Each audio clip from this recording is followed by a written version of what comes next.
This is a chart for the Russia and Ukraine war. A lot of people think that charts are just for people, but this is called mundane astrology, which is for worldly events. Astrologers use mundane astrology, especially in interpretations and forecasts involving politics, the stock market, weather, disasters, and war. The Babylonians used mundane astrology to predict weather and political matters all of the time in the second millennium BC. They also used it in Rome to predict when was the best time to go to war. But all right, let's get into it. So we'll start with the first house. We have Pluto conjunct Mars in the first house. Conjunct means that they are at least 5 degrees apart. So we have Pluto at 27 and Mars at 22. The first house in mundane astrology represents the general condition of a country or a nation as a whole and their state of law and order. Mars conjunct Pluto is a very dangerous aspect. Mars represents our anger and aggression and capacity of violence, like war. And Pluto is all about extremes and intensity and control. And people's capacity to commit violence and destruct is greater than usual when these two are together. When Pluto is with Mars, anger and weapons are used to exert power over other people, and that's why it's considered dangerous. Pluto conjunct Mars is actually a common aspect amongst murderers, serial killers, predators, and terrorists. And Pluto is right on the ascendant, which is at 26 degrees. So Pluto is in Capricorn, which could mean death of some governing structure. Pluto is about death and rebirth, so this could indicate the complete removal of one government and rebirth of a new government since it's in the first house. And this is what they're saying Putin is planning to do in Ukraine. I also find it interesting that this conflict originally began in February 2014 when Venus was in Capricorn.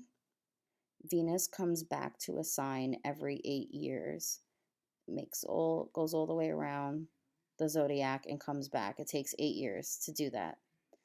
So 8 years later, Venus is back in Capricorn. They say that every 8 years, 16 years, 24 years, that issues will resurface. And now that Venus is back in Capricorn again, Russia invaded the Ukraine. So the ruler of our chart is Saturn because our first house is Capricorn and Capricorn's ruling planet is Saturn. And Saturn is in Aquarius. Aquarius represents democracy, human rights, people and freedom, and Saturn represents restriction. The sun is in the third house, which represents leadership, neighbors, and short distance travel. And the ruler of the sun is Leo. So, looking for Leo in this chart, Leo rules the 8th house, which is the house of death. Jupiter conjunct the sun. Jupiter represents expansiveness and basically large amounts. The third house also represents communication of the government with the public and news and media. And it's interesting that Neptune is here because Neptune represents illusion and delusion. So don't believe everything you hear about this war in the media. Moving to the 4th house, we have Chiron here in the 4th house. Chiron is named after a Greek healer, philosopher, and teacher who ironically couldn't heal himself, but he was able to heal others. So Chiron represents core wounds and how we can overcome them. Chiron is in the fourth house, and in mundane astrology, anything in the fourth house impacts the core of a country, city, or foundation, either shaking it or improving it. Moving over to the fifth house, we have Uranus, the North Node, Algol, and the IC. Algol is a fixed star, so it's always at 26 degrees Taurus. Algol is known as the head of Medusa, and it is the most evil star in the sky. It's a very unfortunate, violent, and dangerous star. Algol is right between the North Node and the IC. The North Node represents destiny, and the IC represents home, property, and foundation. And Uranus is also here, and it's a revolutionary planet and usually represents surprising, unexpected events. Then we have all these empty houses.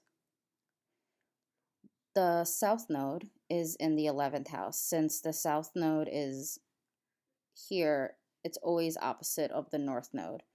Since the North Node is destiny, the South Node is the opposite of that. It has to do with the past.